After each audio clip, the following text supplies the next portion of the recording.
spend some time in Denver. In fact, these were the photographs taken of the children when we arrived in June 1873. We spent some time in the mining town of Empire, but eventually we crossed the mountains as well. I wrote home to my mother that Jimmy thought that trip across the prairie was a road.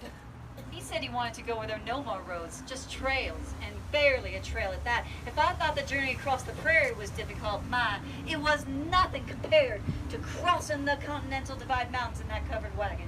There were boulders the size of cabins and marshes and fallen trees. When we finally got to the pass to cross over, Mr. Rollins was still there with his trail crew, breaking rock to lay the trail, and we were the first covered wagons to cross that trail at Rollins Pass. We made our first homestead claim in Hot Sulphur Springs, right near Kremling. We won a contest for that.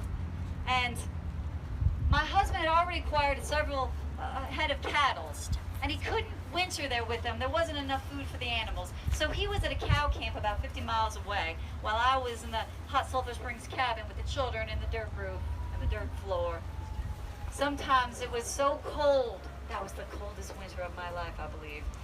That it was Luli and Logan who were in charge of making sure baby John Daniel with his wet nappy wouldn't sit on the dirt floor and freeze there. Keep him up on the bed during the winter.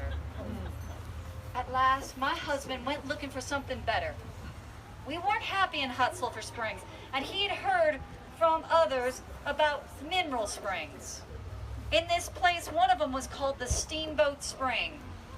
It had been named before him, and it's hard to say exactly who told him about these mineral springs, particularly the Steamboat Spring, which back then the Steamboat Spring was a mineral spring right where your library is today, just across the river. It's still there, but it was a geyser back then. It shot water out of the ground, and it made a lot of noise when it did that.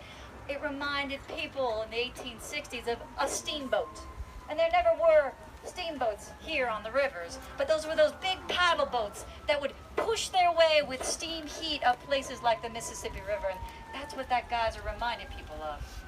Well, maybe